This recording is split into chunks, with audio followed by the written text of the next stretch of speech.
most of our big partners activated. That's Coca-Cola, Apple, Starbucks, Bank of America in the United States, and Telcel here in Mexico.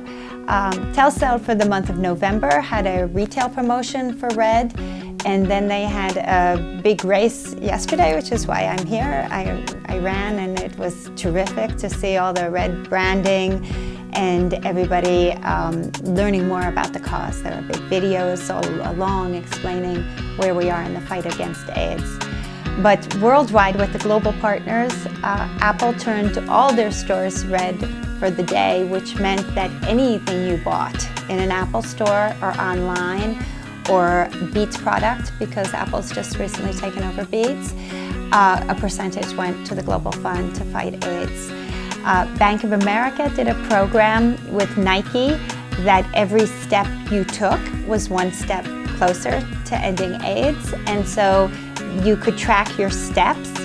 So for example, if you took the stairs up to work instead of the elevator, you would track it, and Bank of America would pay 40 cents, which is what the medication costs to keep a person alive each day, for every step you took.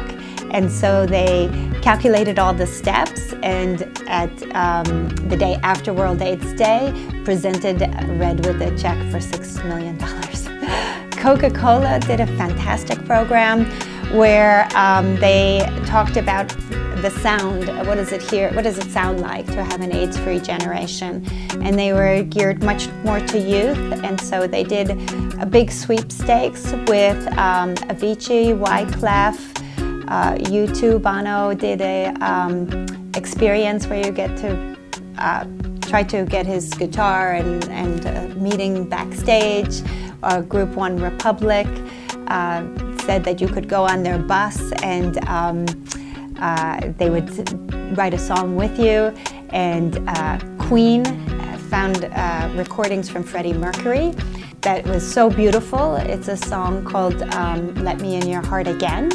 So they recorded it with Freddie's voice, and that was also released. And again, every time you share one of these things, Coca-Cola put a dollar match into the Global Fund.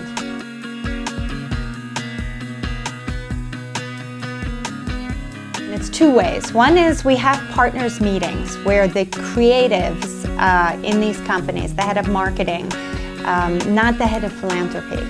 It's a different model. We go to the marketing people. They're very creative people.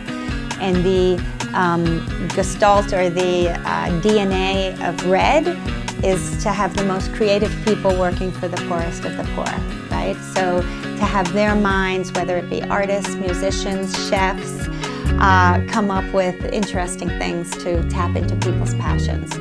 So we have these big meetings twice a year where everybody comes to New York, and we have brainstorming, and we say, well, what about this? And we come up with big ideas. But then we spend the rest of the year really one-on-one with the partner to say, what are your goals? So, for example, Starbucks might want their social media numbers to go up.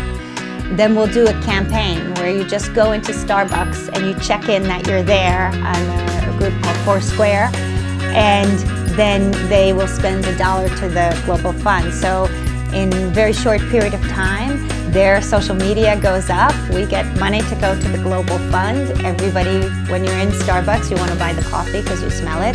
So it's a win-win for everybody. And those are the campaigns that work for